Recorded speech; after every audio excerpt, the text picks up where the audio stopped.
दोस्तों जैसा आपको पता है आज जो है जामिया बीए पॉलिटिकल साइंस का एग्जाम हुआ है, तो उसी का जो एप्टीट्यूड और रीजनिंग वाले जो क्वेश्चन है वो हम लोग देखते हैं। तो जो पहला क्वेश्चन है क्वेश्चन नंबर 37, एक्चुअली मैं आपको बताता हूँ ये जो है सेट बी है, ठीक है, ध्यान देना है आपको, राइट। सेट बी 2024 का बीए पॉलिटिकल साइंस का ये पेपर है। तो सेट बी के क्वेश्चन देख रहे हैं, जैसा देख सकते हो 37 नंबर आप देख सकते हो कि total age of A and B जो है वो 12 ईयर से ज्यादा है, 12 age of total age of B and C के, राइट। तो ए और बी का जो है ना, जो एज है ए मान लेते हैं और बी मान लेते हैं। तो इसका जो एज जो है बेसिकली वो बी और सी के टोटल एज से 12 ज्यादा है, तो इसको ले सकते हैं बी प्लस सी प्लस 12। तो ये एक इक्वेशंस बन गया आपको, राइट। कुछ नहीं करना इसमें आपको, देखो बी से भी आपका कैंसिल हो गया, इक्वेशन क्या बन गया, ए की जो वैल्यू है वो सी प्लस 12 बन गया, यानी सी की वैल्यू को कुछ भी रखो आप तो ए की वैल्यू निकल जाएगी। एग्जांपल के तौर पे सी की वैल्यू को मैंने 50 रखा तो ए की वैल्यू कितनी हो जाएगी, दैट इज 62। आपको बताना है इसमें जो है ए जो है ना, सी जो है ए से कितना यंगर होगा, तो 12 का डिफरेंस आएगा ए और सी के बीच में, राइट। आंसर क्या जाएगा, option A will be correct. यहाँ से कुछ निकालना ही नहीं है, एप्टीट्यूड का ये क्वेश्चन था, राइट। आइए नेक्स्ट क्वेश्चन देखते हैं। नेक्स्ट क्वेश्चन बहुत सिंपल है, ये सीरीज दी हुई है 6, 9, 15, 21, 24, 28। तो आपको ये बताना है कि इसमें है ना ऑड वन आउट बताना है, अलग बताना है। तो देख सकते हैं सारे के सारे जो है 3 के मल्टीपल्स है, तो 28 जो है 3 का मल्टीपल नहीं है, तो ऑप्शन सी जो है वो बिल्कुल सही चला जाएगा। आइए नेक्स्ट क्वेश्चन देखते हैं। तो देखिए नेक्स्ट क्वेश्चन में ये बोला है कि टिकट्स हैं बेसिकली 1 से लेके 20 तक, तो टोटल टिकट्स कितने हो गए, तो यानी टोटल नंबर ऑफ आउटकम्स कितने हो गए, 20 हो गए टोटल नंबर ऑफ आउटकम्स। और इसमें आपको ये बताना है कि जो टिकट है उसको के अंदर 3 के मल्टीपल एंड 5 के मल्टीपल को दे दिया, तो अगर उसको हम लोग ड्रॉ करते हैं तो उसकी प्रोबेबिलिटी क्या बनेगी। तो बताओ 3 के मल्टीपल से कौन कौन से टिकट हो सकते हैं, 3 हो सकता है, 6 हो सकता है, 9, 12, 15 एंड 18, ये 3 के मल्टीपल्स वाले हो गए, राइट। और 5 के मल्टीपल्स वाले कौन से हो सकते हैं, 5 इटसेल्फ हो सकता है, 10 हो सकता है, 15 नहीं लेंगे क्योंकि ऑलरेडी 15 ले चुके हैं, एंड 20। तो आपको काउंट कर ले 1, 2, 3, 4, 5, 6, 7, 8, 9, तो टोटल कितना हो गया, 9 हो गया। तो प्रोबेबिलिटी क्या बनेगा बताओ, 9 यानी फेवरेबल आउटकम कितना है, 9 है डिवाइडेड बाय, ठीक है। तो आंसर क्या जाएगा इसका बताओ, 9/20। तो 9/20 will be the correct answer in this case, ठीक है। प्रोबेबिलिटी की वैल्यू कितनी होगी, that is 9/20। So option B जो होगा बिल्कुल सही चला जाएगा, राइट। तो ये नेक्स्ट क्वेश्चन देखते हैं। नेक्स्ट क्वेश्चन में देखो आपको बताना है ना, क्वेश्चन है सिटिंग अरेंजमेंट रिलेटेड। 6 पर्सन बैठे हैं ABCDEF एक सर्कल के अंदर, ठीक है। एंड अज्यूम करते हैं कि ये सेंटर की तरफ फेस किए हुए, B इज बिटवीन F है ना एंड C, F और C के बीच में B है, A is between E and D and F is to the left of D, ठीक है, and who is between A and F, right. तो सबसे पहले तो एक सर्कल बना लीजिए। तो सबसे पहले आपको एक सर्कल बना लेना है, और सर्कल बनाने के लिए आपको क्या करना होगा, इसके अंदर जैसे 6 पोजीशन है आप इसके अंदर बैठा सकते हैं, 6 पोजीशन बहुत सिंपल होते हैं ऐसे क्वेश्चंस, ठीक है। तो 6 पोजीशन आप बैठा दीजिए, यहाँ पे 6 लोग बैठे हुए हैं। अब कहते हैं कि यहाँ पे जो एक है देखो F is to the left of D, अगर मैं यहाँ पे D मान लेता हूँ तो D के लेफ्ट में कौन है, ये F आ जाएगा। फिर स्टेटमेंट क्या दिया, एक तो स्टेटमेंट हमने ये देख लिया, फिर क्या बोला, B is between F and C, B जो है F और C के बीच में है, ठीक है। B जो है F और C, अगर C यहाँ पे मैं रख देता हूँ फॉर एग्जाम्पल, तो F और C के बीच में D आ रहा है, B तो नहीं आ रहा, तो यहाँ पे C पॉसिबल नहीं हो सकता, तो C को हमें यहाँ रख करके देखना होगा। अगर C को यहाँ रखते तो ये F और C के बीच में B आ सकता है, तो ये हमारा पॉइंट बिल्कुल सही हो गया, राइट। तो ये वाला स्टेटमेंट भी हो गया। फिर A is between E and D, A जो है E और D के बीच में है, तो आप देख सकते हैं D, अगर A यहाँ पे A होता तो इसके बीच में F आ रहा है ना, जबकि हम कह सकते हैं यहाँ पे A आ ही नहीं सकता, तो D और है ना, आप देख सकते हैं D और एक ऐसा पोजीशन जिसके बीच में एक पोजीशन बन रही है, ठीक है, वो ये वाली पॉइंट है, राइट, ये ध्यान देना। तो A जो है तभी बीच में आ सकता है जब इस पॉइंट पर कौन हो बताओ, E आ जाए, गेटिंग माई पॉइंट और नॉट। तो E देख रहे हो, E और D के बीच में A आ गया हमारा, तो ये हमारा एक है ना एक सिटिंग अरेंजमेंट बन गया। आपको क्या बताना है, who is between A and F, A और F के बीच में कौन है, तो A और F के बीच में कौन आ रहा है बताओ, D आ रहा है, आंसर हमारा D चला जाएगा, option C will be correct in this case, ठीक है। अब ये नेक्स्ट क्वेश्चन देख सकते हैं। नेक्स्ट क्वेश्चन बहुत सिंपल है ना, जैसे H क्या है यहाँ पे, H की वैल्यू कितनी है 8, हेल्थ को रिटर्न कर रहे KHDOWK में, तो H का कोड 8 है, तो K का कोड कितना होगा 11, तो डिफरेंस कितने का रहेगा 3 का आ रहा है। फिर E का 5 होता है और H का दैट विल बी 8, तो देख सकते हैं 5 और 8 के बीच का डिफरेंस कितना है 3 का। इन सारे लेटर का जो डिफरेंस आ रहा है ना, HK EH A1 D4 सबका 3 का डिफरेंस आ रहा है, राइट। हमें किसका निकालना है, नॉर्थ का निकालना है। तो इसके अंदर में 3 का डिफरेंस चाहिए। जैसे नॉर्थ एन की बात करें तो एन का कोड कितना होता है 14, 14 में 3 ऐड करेंगे तो कितना हो जाएगा 17। तो 17 कोड किसका है, क्यू का है, ठीक है। तो एन का कोड क्यू हो जाएगा, एन की जगह क्यू। तो ऑप्शन के देखें तो ऑप्शन ए ही हमारे मैच कर रहे हैं। देखो क्यू से शुरू पहला ही ऑप्शन आ रहा है, तो बाकी निकालने की जरूरत नहीं है। चाहो तो आप निकाल भी सकते हो। जैसे ओ 15 होता है कोड, 15 में 3 ऐड करेंगे तो कितना आएगा 18 आएगा। तो 18 किसका कोड होता है, आर का कोड होता है, राइट। तो देख सकते हैं फिर आर आ गया ओ की जगह। फिर आर कितना होगा 18, 18 में 3 ऐड करेंगे तो क्या आएगा 21। किसका हो गया, यू का हो गया, ठीक है। इस तरीके से टी, फिर टी 20 में 3 ऐड करेंगे 23, तो देखो डब्ल्यू आ गया।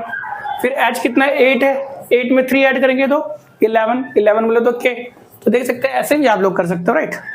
फिर ये सीरीज आप देख सकते हो, यहाँ पे डिफरेंस कितने का आ रहा है 3 प्लस है ना 8 का आ रहा है। फिर इसमें कितने का आ रहा है, तो देख सकते हैं 12 का आ रहा है। फिर इसमें कितने का आ रहा है, तो ये 16 का आ रहा है। फिर ये कितने का आएगा 4 का एडिशन हो रहा है इसके अंदर, राइट। फिर 20 का आ जाएगा, ये फिर 24। अब ये 59 में 24 ऐड करोगे तो ऑप्शन सी 83 आ जाएगा, राइट। बहुत सिंपल सा क्वेश्चन है इसके अंदर, राइट। आइए देखो ये ब्लड रिलेशन का क्वेश्चन आ गया। इसमें पूछा है कि ए जो है सिस्टर है बी की, तो है ना ए सिस्टर है तो ए के ऊपर माइनस साइन लगा दिया, ये सिस्टर हो गई बी की, right. F is the daughter of G, आगे नहीं पता रिलेशन क्या होगा। फिर देखते हैं C is the mother of B, B की मदर कौन है, सी है। D is the father of C, D किसका फादर है, सी का फादर है। And E is the mother of D, इसकी भी मदर कौन है बताओ, ई है। तो एक ट्री बनता सा नजर आ गया हमें क्या बताना है, हमें बताना है ए, तो एफ और जी का रिलेशनशिप नहीं पता तो लिखने की जरूरत नहीं है, बट हमें बताना है क्या ए इज रिलेटेड टू डी। ए जो है डी की कौन लगेगी, ठीक है, बेटी की बेटी कौन लगेगी बताओ, that will be the grand daughter. So option A will be correct in this case, right. आइए नेक्स्ट क्वेश्चन देख लेते हैं। नेक्स्ट क्वेश्चन बहुत सिंपल है। नेक्स्ट क्वेश्चन में ये देखो ए बी है, फॉरवर्ड डायरेक्शन में ए से बी 2 लेटर आ गया। अब नेक्स्ट सीरीज में देखो 3 लेटर वाला है, बट ये रिवर्स ऑर्डर है। जैसे बी के बाद क्या आता है बताओ, सी डी आता है ना, तो इसका रिवर्स ऑर्डर लिख दो। ये फॉरवर्ड ऑर्डर और ये रिवर्स ऑर्डर हो गया। ई डी सी हो गया, देखो ई डी सी। फिर जो नेक्स्ट जो है ग्रुप वो 4 लेटर का हो गया। अब ये फॉरवर्ड में हो गया है ना। ई के बाद क्या आता है एफ जी एच आई। अब आई के ना ये फॉरवर्ड ऑर्डर, अब ये जो होगा रिवर्स ऑर्डर में होगा। और कितने डिजिट्स होंगे इसके अंदर, कितने अल्फाबेट्स होंगे, 5 होंगे। तो आई के बाद क्या होगा बताओ, जे, पहले आप लिख लो जे के एल एम एन, इसका रिवर्स ऑर्डर कर लो। रिवर्स ऑर्डर क्या होगा बताओ, पहले एन आएगा, फिर एन एम एम आएगा, फिर एल, फिर के और जे। तो देख सकते हैं ऑप्शन क्या बनेगा यहाँ पे बताओ, N M L K J. So option C will be correct in this case, ठीक है। तो इस तरीके से कर सकते हैं। फिर नेक्स्ट क्वेश्चन क्या है, pointing a man to the photograph, women said, एक फोटोग्राफ है उसमें मैन है, तो वुमेन कह रही है he is the son of, only son of my daughter. तो माई यहाँ पे कौन है, माई। ऐसे क्वेश्चन में आपको जब भी ऐसे क्वेश्चन है पॉइंटिंग वाले, तो आपको माई वर्ड आइडेंटिफाई करना चाहिए। तो माई कौन है, ये वुमेन है, तो मैं यहाँ पे वुमेन लिख दे रहा हूँ, वुमेन, ठीक है। तो माई ग्रैंडफादर्स, तो वुमेन के फादर होंगे, उसके ग्रैंडफादर होंगे, ठीक है। ग्रैंडफादर के ओनली सन कौन होंगे, उसके फादर ही तो होंगे, ठीक है। तो ये हम बात only son of my grandfather का मतलब क्या हो गया, यानी वो अपने फादर की बात कर रही है, यहाँ से यहाँ तक उसके फादर की बात चल रही है। Is the son of, father का बेटा कौन लगेगा, उसका भाई तो लगेगा, तो वो ब्रदर हो जाएगा। Option C will be correct in this case. आई नेक्स्ट क्वेश्चन देखते हैं, क्वेश्चन नंबर 46। आपको पता मिसिंग लेटर बताना बहुत सिंपल है। जैसे ई है, पहले फर्स्ट लेटर आप लिख लो, ई एफ एच के। ई का कोड कितना है 5, इसका 6, इसका 8, इसका 11। तो डिफरेंस देख रहे हो 1 का, 2 का, 3 का, अब 4 का आ जाएगा। तो 11 में 4 ऐड करेंगे 15, 15 बोले तो ओ आ जाएगा, तो पहला लेटर यहाँ पे ओ हो जाएगा, ठीक है। तो आप देख सकते हैं यहाँ पे ऑप्शन जो है आगे सॉल्व करने की जरूरत ही नहीं है। तो पहला लेटर हमारा ओ आ गया, तो ऑप्शन में देख सकते हैं यहाँ पे ऑप्शन बी जो है हमारा ये सही चला जाएगा, ठीक है। आइए नेक्स्ट क्वेश्चन देखते हैं जल्दी से, नहीं तो वीडियो लंबी ना हो जाए। नेक्स्ट वीडियो में ये आपको बताना प्रॉपर्टी बताना है वोवेल्स। वोवेल्स आपको पता है वोवेल्स कौन कौन से होते हैं, ए ई आई ओ यू, ये 5 वोवेल्स होते हैं। ट्राइंगल्स के अंदर आपको वोवेल्स की प्रोबेबिलिटी निकालनी है, तो टोटल नंबर ऑफ आउटकम देख सकते हैं कितने लेटर्स हैं, 1 3 4 5 6 7 8 लेटर्स हैं। इसमें वोवेल्स कितनी है बेसिकली, तो वोवेल्स की बात करें तो आई ना, यहाँ पर आई एक वोवेल हो गया, ए को वोवेल हो गया, ई एक वोवेल हो गया, ये 3 वोवेल्स है, राइट। तो प्रोबेबिलिटी कितनी होगी, है ना, फेवरेबल आउटकम्स 3 है, टोटल आउटकम्स 8, तो प्रोबेबिलिटी की वैल्यू कितनी होगी, दैट इज 3/8। तो 3/8 जो इसका सही आंसर चल जाएगा, राइट। अब ये देख सकते हैं ये आपका एनालॉजी का क्वेश्चन बन रहा है, राइट। ड्रामा कहाँ होता है? स्टेज पे। तो टेनिस कहाँ खेलते हैं? कोर्ट पे। तो option B will be correct in this case, right. तो नेक्स्ट क्वेश्चन देखते हैं। नेक्स्ट क्वेश्चन बहुत सिंपल है। पिंक, पिंक PINK, ठीक है। इसका कोड कितना दिया रहा है? That is 16। पी का कोड कितना होता है? 16। आई का कितना होता है? 9। एन का कितना होता है? 14 और के का 11 होता है। तो देखिए यही तो कोड है आपका। रेड का पूछा, RED। तो आर का क्या होता है? बेसिकली आर का 18 होता है, ई का 5 रहता है और डी का 4 होता है। तो 1854। So option B will be correct in this case, right. आइए नेक्स्ट क्वेश्चन देखते हैं। नेक्स्ट क्वेश्चन में पूछा गया एक्स ने इंट्रोड्यूस किया वाई को। He is the husband of the granddaughter of my father. My का मतलब यहाँ पे कौन हो गया? कौन इंट्रोड्यूस कर रहा है? X introduce Y. बोल कौन रहा है? एक्स बोल रहा है, राइट। तो एक्स बोल रहा है, तो यहाँ पे माई का मतलब एक्स हो गया, एक्स के फादर। यहाँ पे एक्स है तो एक्स के फादर होंगे कोई, राइट। चलो यहाँ पे लिख देते हैं, राइट, है ना। अब देखो एक्स माई फादर, अब लिखा है father of my father. X के फादर के फादर, इसके फादर होंगे, राइट। वो ग्रैंड फादर हो जाएंगे इसके, ठीक है। फादर के father, father of my father, यानी ग्रैंड फादर की बात चल रही है यहाँ पर। ही is the husband of grand daughter. अब यहाँ पे ग्रैंड फादर के, जो ग्रैंड डॉटर की बात चल रही है। अब ये ग्रैंड डॉटर कौन हो सकती है, राइट, है ना। जो पर्सन है भाई, वो कौन है? हस्बैंड है किसका? Grand daughter. अब यहाँ पे एक्स का जेंडर तो हमें नहीं पता। अगर जेंडर पता होता और ओनली डॉटर होता तो अब ये कह सकते हैं जो ग्रैंड डॉटर वो एक्स ही है। हो सकता है मेल हो, पॉसिबिलिटीज है। तो इसकी सिस्टर हम ले सकते हैं यहाँ पे। मान के चलो यहाँ पे हमने एक सिस्टर बना दिया इसकी, राइट। एक्स की सिस्टर, एक्स की सिस्टर होंगी और उसके हस्बैंड कौन है? That is Y. इनके हस्बैंड वाई हैं। तो आपको ये बताना है एक्स का वाई के ना, वाई कौन लगेंगे? एक्स के, राइट। तो वाई कौन लगेगा? तो बहन का हस्बैंड कौन लगेगा बताओ? That will be the brother in law. So brother in law will be the correct in this case, brother in law. तो आंसर देख सकते हैं ऑप्शंस के अंदर। तो यहाँ पे ऑप्शन डी जो है यहाँ पे brother in law will be correct in this case, right. आइए नेक्स्ट क्वेश्चन देखते हैं। नेक्स्ट क्वेश्चन है ये आपका डायरेक्शन सेंस का क्वेश्चन है। काफी सिंपल है। एक पोस्टमैन है, वो 20 मीटर स्ट्रेट जा रहा है। यहाँ पे डायरेक्शन नहीं दिया तो किसी भी डायरेक्शन में जा सकते हैं। मैं चलो ईस्ट की तरफ जा रहा हूँ 20 मीटर, राइट। 20 मीटर ईस्ट की तरफ गया 20 मीटर। फिर क्या हुआ बताओ? ही टर्न राइट। कितना राइट चल रहा है बताओ? 10। तो ये 10 हो गया, हमने 10 मान लिया। आफ्टर टर्निंग लेफ्ट, फिर वो जैसे ये नीचे की तरफ आ रहा था साउथ की तरफ, लेफ्ट मुड़ रहा है। लेफ्ट कितना? 10 मीटर। फिर ये 10 मीटर और ये मूव करेगा, राइट, लेफ्ट की तरफ। And turning right and walk 20 meter. फिर ये राइट मूव करेगा यहाँ पर, ये 20 होगा, right. And he again turn right. जैसे साउथ की तरफ जा रहा है तो साउथ की तरफ राइट मुड़ने का मतलब हो गया ये वापस ईस्ट की तरफ जा रहा है। कितना? 70 मीटर, राइट। 70 metre, 70 metre. बस हो गया काम खत्म। अब आपको पता है ये स्टार्टिंग पॉइंट थी, इसकी फाइनल पॉइंट थी। तो ये आपको निकालना है यहाँ से यहाँ तक का डिस्टेंस कितना हो जाएगा? तो ये 20 है ना, और ये 10, तो ये 30 हो जाएगा। और मान के चलिए टोटल ये 70 है। तो यहाँ से यहाँ तक का ये डिस्टेंस है, यहाँ से यहाँ तक का 10 हो जाएगा। 10 + 20 30। तो 70 में से 30 माइनस करेंगे तो ये 40 हो जाएगा। तो आपको ये निकालना है, ये आपको पाइथागोरस थ्योरम निकालना पड़ेगा, राइट। तो इसका स्क्वायर प्लस इसका स्क्वायर, यानी 30 का स्क्वायर प्लस 40 का स्क्वायर। 30 का स्क्वायर कितना होगा? 900 एंड 40 का स्क्वायर कितना होगा? 1600। तो 900 एंड 1600 2500। तो रूट ओवर ऑफ, मैं अब लिख सकता हूँ यहाँ पे क्या, रूट ऑफ 2500 क्या हो जाएगा? That will B 50। So option A will be correct in this case. 51 का ऑप्शन जाएगा, दैट इज ऑप्शन ए। तो ये नेक्स्ट क्वेश्चन देखते हैं। मैंने यहाँ पे डायग्राम बना दिया। नेक्स्ट क्वेश्चन जो है यहाँ पे ना सीरीज है, बहुत सिंपल सा क्वेश्चन है। ABD DGK HMS। आप क्या करो, पहले लेटर आप उठा के देख लो, अब इजीली निकल जाएगा। क्योंकि देखो पहला लेटर सबका अलग अलग आ रहा है। तो देखो A का कोड कितना होता है? 1 और D का कितना होता है? 4। तो देखो यहाँ पे 3 का चेंज आ रहा है, +3। फिर H का कितना हो गया? 8 आ गया, ठीक है ना। अब यहाँ पे जैसे ये 8 आ गया तो आप देख सकते हो यहाँ पर है ना 4 और 8, तो ये +4 हो गया यहाँ पे, राइट। फिर 8 और ये M की वैल्यू कितनी है? 13। तो देख सकते हैं 8 माइनस कर देंगे हम लोग किसमें से? 13 में से। तो कितना आ जाएगा? 5 आ जाएगा। अब जो चेंज आएगा वो 6 का आना चाहिए। तो ये क्या है हमारा? M 13 होता है, 13 में 6 ऐड कर देंगे। तो M 13 में 6 ऐड करके 19 आ जाएगा। तो 19 कोड किसका है बताओ? यहाँ पे जो पहला लेटर किसका होगा? That will B S। तो देख सकते हैं ऑप्शन बी जो है, आगे BL भी उसी तरीके से आएगा, इसी तरीके से आप कर सकते हैं, ठीक है।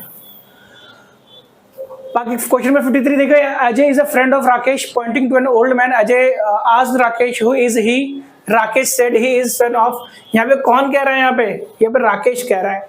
अजय कौन है, अजय जो है राकेश का फ्रेंड है। हमें अजय से मतलब नहीं है, हमें राकेश से मतलब है।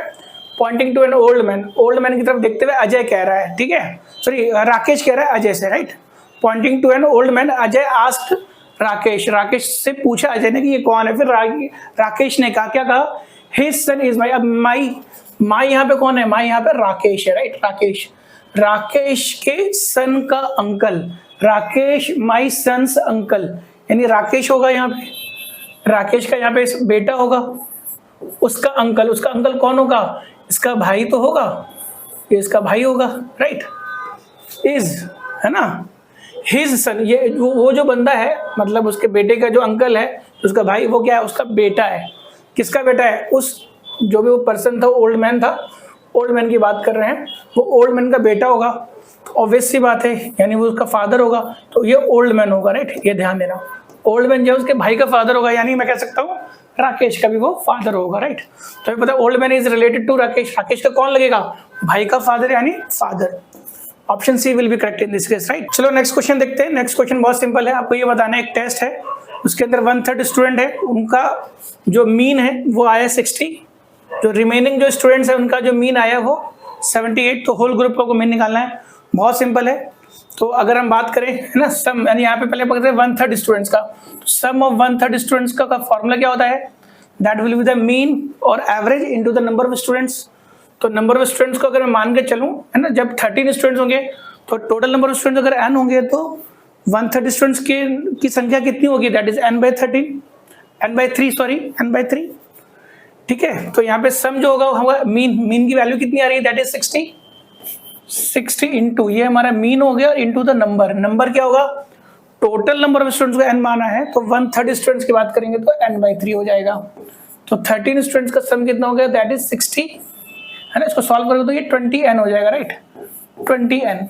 उसी तरीके से 2/3 जो स्टूडेंट्स है रिमेनिंग जो बचेंगे, 1/3 स्टूडेंट्स की अगर हम लोग बात करते हैं, ठीक है बेटा, 1/3 स्टूडेंट्स की मीन की बात कर ली, तो रिमेनिंग स्टूडेंट्स कितने बचेंगे, दैट इज 2/3, तो 2/3 का हम लोग सम निकालेंगे, राइट।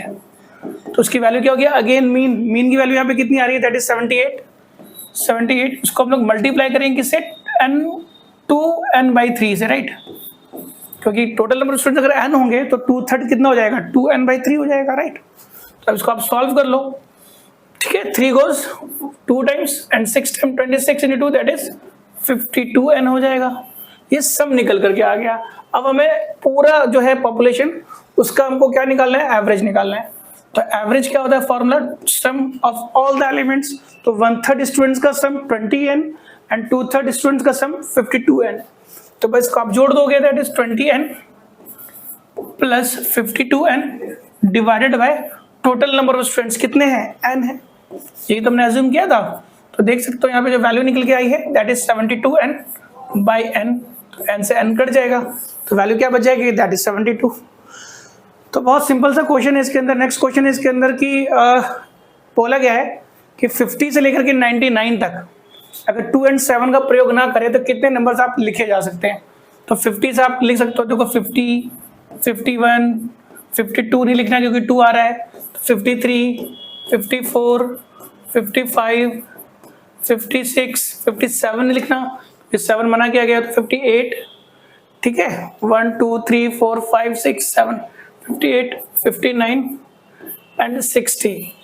तो 1 2 3 4 5 6 7 8 9, तो यहाँ तक 60 तक ये 9 नंबर्स हो गए। फिर 60 to 70 तक देखते हैं, तो 61, तो 60 के जरिए तो 61 आ गया, 63 आ जाएगा, 64, 65, 66, 68, 69, 70 तो हम लोग लेंगे ही नहीं, 1 2 3 4 5 6 7, ये 7 नंबर्स आ गए, राइट।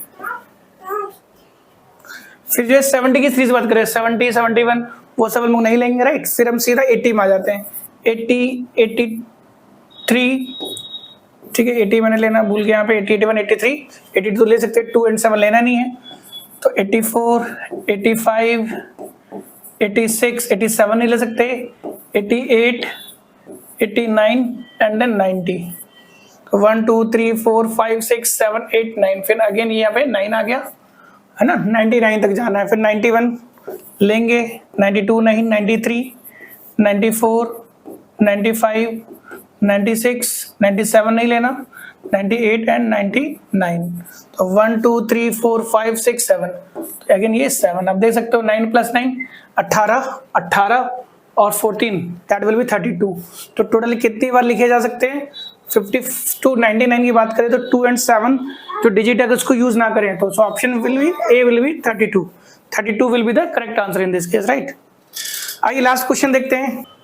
तो देख सकते हैं इस क्वेश्चन में है ना, यहाँ पे देखते BB 22 हो गया, II 997, 7 का डिफरेंस आ गया, ठीक है। फिर PP कितना हो गया 16 तो लेटर, बट हमें क्या इंपॉर्टेंट, देखो PFT के बाद ML आ रहा है, उसके बाद क्या आएगा, तो F कितना हो गया 6 और M कितना हो गया 13, तो 6 में 7 जाएगा तो 13 हो जाएगा, राइट।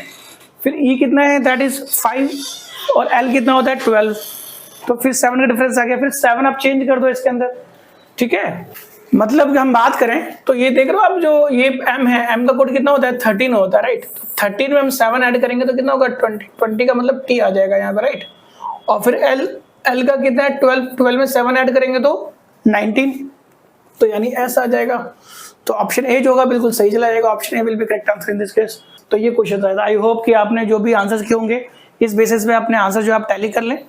और इंग्लिश का जो सेशन जो होगा आज रात को 9 बजे के आसपास, वो जो हमारे सर जो है इंग्लिश के सर, वो डिस्कस कर लेंगे इससे रिलेटेड, राइट। तो उस सेशन में आप लोगों को लाइव रहना होगा। Okay, see you students in the next video, till then bye bye.